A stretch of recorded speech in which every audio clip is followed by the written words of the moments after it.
জয়েন্টে বা অস্থিসন্ধিতে নানা কারণে ব্যথা হতে পারে, আর সেই ব্যথার নেপথ্যে থাকতে পারে আর্থ্রাইটিস, কোনো আঘাত বা চোট, এমনকি সার্জারিও। এই ধরনের ব্যথা থেকে মুক্তি পেতে ঠান্ডা বা গরম সেক দুটোই উপকারী, কিন্তু কখন কোনটি ব্যবহার করা উচিত তা আমরা অনেকেই বুঝে উঠতে পারি না, ফলে সমস্যা আরও জটিল হয়ে ওঠে। হ্যালো, আমি পূর্ণিমা সরকার, পেশায় একজন নার্সিং অফিসার। আজ আমি আপনাদেরকে বলবো কোন ধরনের ব্যথায় কোন ধরনের সেক আমরা দেব, ঠান্ডা নাকি গরম। তাই প্রথমেই বলছি, ব্যথা বিভিন্ন কারণে হতে পারে, যেমন পেশিতে টান, মচকে যাওয়া বা আঘাত লাগা, বা দীর্ঘস্থায়ী একটা ব্যথা যেমন আর্থ্রাইটিসের ব্যথা, অতিরিক্ত পরিশ্রম করার জন্য ব্যথা, কোনো ইনফ্লামেশন বা প্রদাহর কারণে ব্যথা, বা কোনো অপারেশনের পরে ব্যথা, এমনকি মেয়েদের ঋতুস্রাবের ব্যথা।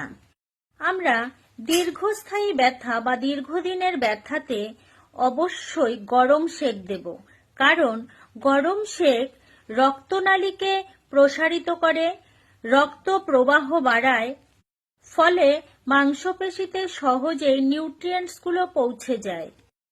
আর যখন রক্তপ্রবাহ বেড়ে যায়, সাথে সাথে সেখানকার পেইন মেডিয়েটরসগুলো, যেমন ব্যথা সৃষ্টিকারী রাসায়নিকগুলো সেখান থেকে সরে যায় এবং নতুন করে রক্তপ্রবাহ শুরু হয়, এবং আক্রান্ত স্থানটির সেরে ওঠার ক্ষমতাও বৃদ্ধি পায়, ফলে ব্যথা কমে যায়।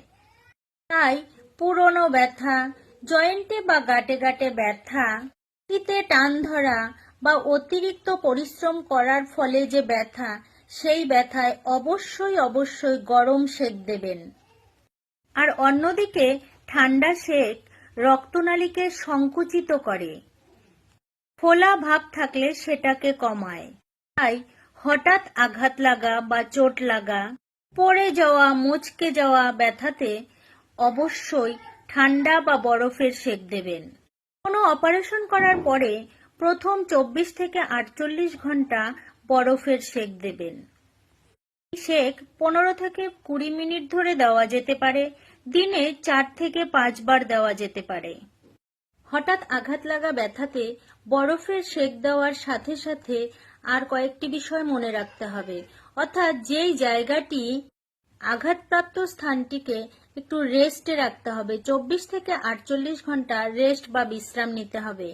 হালকা চাপ দিয়ে বেঁধে রাখতে হবে। আঘাতপ্রাপ্ত স্থানটি বা ইনজিওর্ড পার্টটিকে একটু এলিভেটেড করে বা উঁচু করে রাখতে হবে, তাহলেই ব্যথা থেকে মুক্তি পাবেন। ধন্যবাদ।